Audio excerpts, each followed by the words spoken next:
को जय यीशु की। प्रभु यीशु क्रिस्त में प्यारे भाइयों बहनों, नवजीवन का संदेश इस शीर्षक के अंतर्गत प्रतिदिन का ईश्वर का जीवंत वचनों को सुनने के लिए, समझने के लिए, उन वचनों को ग्रहण करते हुए उसके अनुसार जीवन बिताने की कृपा, शक्ति, सामर्थ्य, अनुग्रह मांगने के लिए और एक सुंदर क्रिस्तीय जीवन बिताने के लिए मैं आप सभी लोगों का हार्दिक स्वागत करता हूं। आज दिसंबर की 4 तारीख है, बुधवार का दिन है और आज के दिन में हम लोग सुसमाचार में सुनते हैं लोग यीशु के पास आते हैं। भीड़ के भीड़ लोग यीशु के पास आते हैं, यीशु की खोज करते हुए आते हैं, चाहे वो बीमार हो या ना हो। जब लोग यीशु के पास बड़े विश्वास से, बड़े भरोसे से आते हैं, प्रभु के पास आने से उन्हें सुख मिलता है, खुशियां मिलती हैं, आनंद मिलता है, जीवन मिलता है, छुटकारा मिलता है, चंगाई मिलती है और अनेक प्रकार से वो संतुष्टि मिलती है। इस बात को हम आज के सुसमाचार के द्वारा सुनते हैं। यानी कि आगमन का ये समय विशेष रूप से हम सभी लोगों को प्रभु के पास जाने के लिए निमंत्रण है, प्रभु के पास अग्रसर होने के लिए एक न्योता है। इसलिए हम लोग आगमन के इस काल में विशेष रूप से प्रयास करें प्रभु के और नजदीक जाने के लिए, उनके वचनों के सहारे, प्रार्थनाओं के माध्यम से, संस्कारों में भाग लेते हुए, त्याग तपस्या करते हुए प्रभु के और नजदीक जाने का प्रयास हम सभी करें। और आज के सुसमाचार हम सबों को दिया है संत मत्ती के द्वारा रचित सुसमाचार अध्याय 15 पद संख्या 29 से 37 तक। इस प्रसंग के कुछ बिंदुओं पर हम लोग मनन चिंतन करें। सबसे पहला बिंदु है, भीड़ के भीड़ लोग यीशु के पास आने लगे। यीशु को देखना चाहते थे लोग और सुनना चाहते थे। लोगों का मकसद था यीशु को देखना, यीशु को सुनना, यीशु को अनुभव करना। इसलिए भीड़ के भीड़ यीशु के पास जाते हैं। आज के परिवेश में भाइयों बहनों हम लोग देखते हैं लोग दिन प्रतिदिन प्रार्थना में जाना कम कर रहे हैं, चर्च जाना कम कर रहे हैं, साधनाओं में जाना कम कर रहे हैं, व्यक्तिगत रूप से प्रार्थना में बैठना कम कर रहे हैं। इसलिए निमंत्रण है आगमन के इस काल में हम प्रभु के पास जाएं, अपने पूरे परिवार को लेकर प्रभु के पास जाएं, अपने पूरे समुदाय को लेकर प्रभु के पास जाएं, क्योंकि प्रभु के पास हमारे सवालों का उत्तर है, समस्या का समाधान है। दूसरे बिंदु में हम लोग देखते हैं अनेक प्रकार के रोगियों को लाकर यीशु के चरणों में रख दिया जाता है और यीशु उन्हें चंगा करते थे। अनेक प्रकार के बीमार लोगों को, परेशान लोगों को, अनेक प्रकार से तकलीफों में जूझ रहे लोगों को यीशु के पास लाया जाता था और यीशु उन्हें चंगाई प्रदान करते थे।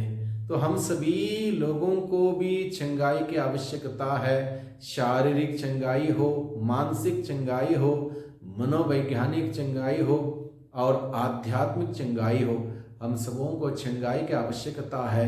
प्रभु यीशु मसीह चंगाई का दाता है, श्रोता है। उसके पास जाएं और इस आगमन के इस काल में पूर्ण चंगाई के लिए कामना करें। प्रभु तत्पर है, तैयार है हम सबों को आशीष देने के लिए, चंगाई देने के लिए। इसलिए प्रभु के पास जाएं।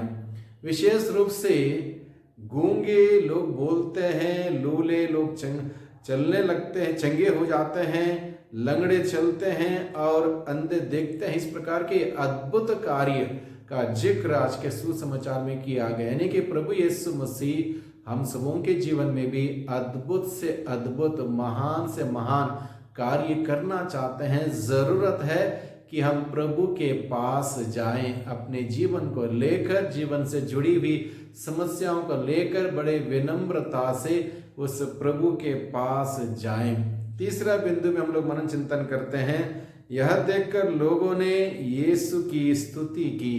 यह देखकर लोगों ने यीशु की स्तुति की। जब लोगों ने देखा कि लोग यीशु के माध्यम से, यीशु के द्वारा, यीशु से लोगों को चंगाई मिल रही है, छुटकारा मिल रहा है, जीवन मिल रहा है, लोग अद्भुत से अद्भुत चमत्कारों को देखकर आनंदित हैं, तो सबों ने यीशु की स्तुति की। तो हम सबों को भी क्या सिखाया जाता है आज के सुसमाचार के द्वारा कि प्रभु ने हम सबों के जीवन में महान से महान, अद्भुत से अद्भुत कार्य किए हैं।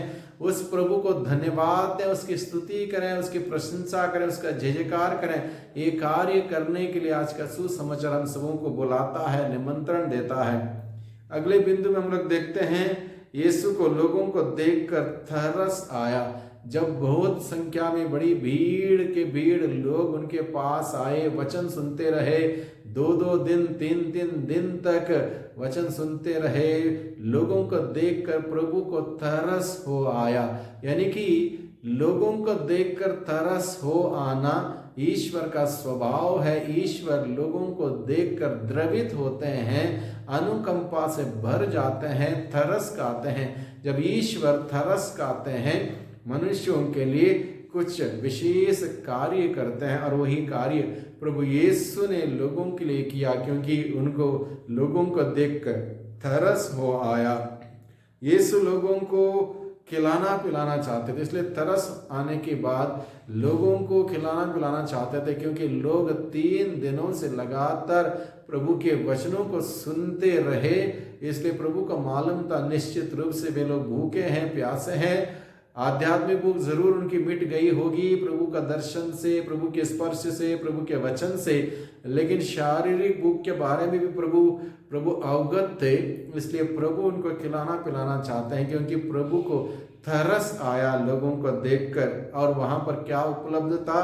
7 रोटियां तथा कुछ छोटी मछलियां वहां पर उपलब्ध थी, और उस 7 रोटियां 2 मछलियों को आशीष दिया प्रभु ने, और उनमें से हजारों की संख्या में लोगों ने खाया पिया, उसके बावजूद बच गया और लोग तृप्त हुए। तृप्ति हमें प्रभु देता है, satisfaction we receive from Jesus, यानी कि तृप्ति हमें चाहिए तो प्रभु के पास जाना है। बाकी दुनिया की चीजें हमें तृप्त नहीं करती, सैटिस्फैक्शन हमें नहीं देती। क्षणभंगुर खुशियां आनंद मिलता होगा, लेकिन तृप्ति प्राप्त करने के लिए हमें प्रभु के पास जाना है। लोग तृप्त हुए प्रभु के पास आने से, शारीरिक भूख भी मिट गई, आध्यात्मिक भूख भी मिट गई, आनंद मिला, खुशियां मिला, लोग तृप्त हुए। People were satisfied. आगे हम देखते हैं, आगमन का इस काल में हमें यीशु के पास जाने के लिए प्रभु का यह सुंदर बुलावा है, और यह सुंदर समय है हम सबों को दिया है कि हम सभी व्यक्तिगत रूप से प्रयास करें प्रभु के नजदीक जाने के लिए, प्रभु के पास जाने के लिए।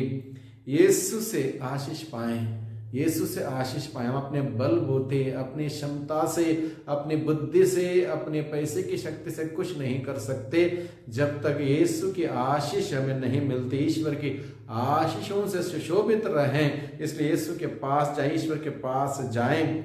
यीशु के प्रेम से भरते हुए दूसरों से प्यार करें, प्रभु के प्यार में भर जाएं, और उस प्यार को दूसरों के साथ साझा करें, दूसरों के साथ बांटें। और इसी कार्य के लिए प्रभु ने हमें चुना है, बुलाया है। इसलिए आज के दिन में भाइयों बहनों हम लोग प्रयास करें, आगमन के इस काल में हम सेवा कार्य में आगे बढ़ें। आगे प्रभु का वचन हमें सिखाता है, लोगों को यीशु को देते हुए उन्हें तृप्त करें। यानी कि आज के दिन में अगर हम देना चाहते हैं तो यीशु को दें, यीशु का वचन दें, यीशु का प्यार दें, यीशु की शांति दें, यीशु की क्षमा दें। लोगों को यही चीज़ों की ज़रूरत है, पैसे की ज़रूरत नहीं है, आर्थिक चीज़ों की ज़रूरत नहीं है। लोगों को चाहिए आध्यात्मिक चीज़ों की ज़रूरत, और इसी के लिए लोग भूखे प्यासे हैं।